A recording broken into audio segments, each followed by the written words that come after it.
Okay, ఇప్పుడు ఇంద్రారెడ్డి గారు ఎన్టీఆర్ గారి పిలుపుతో టీడీపీలోకి వచ్చారు, ఎమ్మెల్యేగా గెలిచిన తర్వాత హోమ్ మినిస్ట్రీ కూడా చేశారు ఆయన. అయితే ఎన్టీఆర్ రామారావు గారు లేబర్ అండ్ హోమ్ అదే మంచి శాఖలు చేశారు. హోమ్ మినిస్టర్ అంటే ఇంద్రారెడ్డి గారే అనే ఒక మంచి పేరు కూడా తెచ్చుకున్నారు. ఆ కుర్చీకి అవన్నీ తెచ్చారు హోమ్ మినిస్టర్గా ఆయన. ఆ తర్వాత టీడీపీలో సంక్షోభం ఏర్పడింది, ఒక అనిశ్చితి, టీడీపీలోనే ఒక అనిశ్చితి ఏర్పడి ఎన్టీ రామారావు గారిని గద్దె దింపారు. ఆ సమయంలో చంద్రబాబు నాయుడు గారితో చాలా విభేదించారు. ఎందుకు చంద్రబాబు నాయుడు గారితో విభేదించాల్సిన అవసరం ఏమొచ్చిందంటారు? చాలామంది ఎమ్మెల్యేల పైన మీ ఇంద్రారెడ్డి గారు మాత్రం విభేదించారు. ముందు నుండి కూడా కొంచెం వాళ్ళు ముందు నుండి కూడా చంద్రబాబు నాయుడు గారు డాక్టర్ గారు ఇద్దరు ఉండేవారు, ఇద్దరు అల్లుళ్ళు. వెంకటేశ్వరరావు గారు, దగ్గుబాటి వెంకటేశ్వర, మా వారు డాక్టర్ వెంకటేశ్వరరావు గారితోనే ఉండేవాళ్ళు ముందు నుంచి కూడా. ముందు నుండి సరే, అప్పుడు రామారావు గారు అదే చంద్రబాబు నాయుడు గారు ఇష్యూ వచ్చినప్పుడు న్యాచురల్గా రామారావు గారితోనే ఉన్నారండి. ఓకే, ఆయన మరణానంతరము ఇక అటువైపు పోకుండా కాంగ్రెస్లోకి వచ్చారు. ఆయన మరణానంతరం వాళ్ళ వైఫ్తో కూడా కొన్ని రోజులు ఉన్నారు కదా, లక్ష్మీపార్వతి గారు. తర్వాత తెలంగాణ ఆయనకు ముందు నుండి ఎక్కడున్నా కూడా కొంచెం తెలంగాణ అనేది కొంచెం ఉండేది. ఓకే, ప్రత్యేక తెలంగాణ వాదాన్ని వినిపించారా? మా ప్రాంతం నష్టపోయిందనే వ్యూ వినిపించేవాడు ప్రత్యేక తెలంగాణ రామారావు దగ్గర ఉన్నప్పుడు కూడా.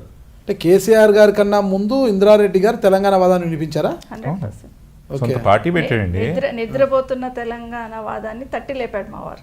సొంత పార్టీ పెట్టాడు. మా అమ్మగారు కూడా చాలా జిల్లాలు పర్యటించింది ఆయనతో. నిద్ర నుంచి లేచిన తెలంగాణని కేసీఆర్ గారు అందిపుచ్చుకున్నారంటారా? పరిగెత్తించారా? పరిగెత్తించారా? నాట్ ఓన్లీ కేసీఆర్, అందరూ అన్ని పార్టీలు కలిపి పరిగెత్తించారు. అందులో ఒక కేసీఆర్ కి క్రెడిట్ ఇస్తాం. వ్యక్తులు ఉన్నాయి, శక్తులు ఉన్నాయి, జెండా మోసింది. అందరూ సహకరించారు కాబట్టి. మీరు ఎలా అంటారు, మేము ఇంకోటి అంటాం. అందరూ సహకరించారు కాబట్టి కేసీఆర్ ఈరోజు 1951 ఆంధ్రప్రదేశ్ యూనిఫై అయినప్పటి నుంచి తెలంగాణ ప్రాంతం నష్టపోయిందనే భావజాలం తెలంగాణ ప్రజల్లో, తెలంగాణ వ్యక్తుల్లో మొదటి నుంచి ఉంది. దాని తర్వాత చెన్నారెడ్డి గారి ఉద్యమం, ఆ తర్వాత ఇందిరారెడ్డి గారి ఉద్యమం, దాని తర్వాత కేసీఆర్ గారి ఒక పార్టీ పెట్టడం, ఆయనతో పాటు చాలా శక్తులు, వ్యక్తులు, వ్యవస్థలు అన్నీ కలిసి తెలంగాణ రాష్ట్రం కావడానికి తోడ్పడిందే కానీ ఒక వ్యక్తితోనో, ఒక వ్యవస్థతోనో, ఒక శక్తితోనో ఇది వచ్చింది కాదు. అది మన తెలంగాణ ప్రత్యేకత. అప్పట్లో చూసుకుంటే తెలంగాణ వాదాన్ని అంటే టీడీపీ నుంచి బయటికి వచ్చిన కేసీఆర్ గారు ఒక జెండా భుజాన వేసుకొని మొత్తం సందులు గొంతులు అనేసి హైదరాబాద్ సిటీలో తిరిగేవారు. అప్పుడు ఎవరు కూడా కనిపించేవారు. అప్పుడు ఎప్పుడో ఇంద్రారెడ్డి గారు తెలంగాణ వాదాన్ని వినిపించి ఆయన మరణానంతరం ఎవరు పట్టించుకోకపోయినా ఒక జెండా భుజాన వేసుకొని తిరుగుతుంది కేసీఆర్ గారే అప్పుడు. అది కాదంటారా? అంటే దానికి మీరు చెప్పాను, మొదట్లోనే చెప్పాను, మా తెలంగాణ ప్రాంత ప్రజలు కూడా మొదటి నుంచి కన్సిస్టెంట్గా వాయిస్ వినిపించినాడు కదా అని కదా ఇప్పుడు ఈరోజు ముఖ్యమంత్రి స్థానంలో కూర్చోబెట్టింది. కానీ మేము చెప్పేది ఏంటంటే ఆయన ఒక్కడే కాదు వినిపించింది, చాలామంది కూడా ఉన్నారు, చాలామంది వ్యక్తులు ఉన్నారు. రాజకీయంగా, వ్యక్తిగతంగా, ఆర్థికంగా నష్టపోయిన వ్యక్తులు, కుటుంబాలు చాలా ఉన్నాయి ఈరోజు తెలంగాణ కోసం. ఆయన ఒక్కడే చేసింది కాదు, చాలామంది ఉన్నారు.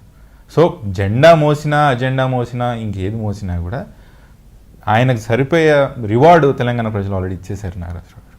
ఇప్పుడు కొత్తగా ఆయనకు మళ్ళీ ఇంకో క్రెడిట్ ఇవ్వాల్సిన అవసరం మనం ఏం అవసరం లేదని నేను భావిస్తున్నాను. నమస్కారం అండి, నేను మీ సవిత ఇంద్రారెడ్డిని. నా ఇంటర్వ్యూ i-Dream న్యూస్లో చూడండి. నమస్కారం అండి, నేను కార్తిక్ రెడ్డి. నాది మరియు మా అమ్మగారిది ఇంటర్వ్యూ మీరు i-Dreamsలో తప్పకుండా చూడండి. నాగరాజ్ అన్న చాలా అంతర్గత విషయాలు మాలో తెలుసుకొని మీ ముందు పెట్టే ప్రయత్నం చేశాడు. చూసి ఆస్వాదిస్తానని కోరుకుంటున్నాను. నమస్కారం.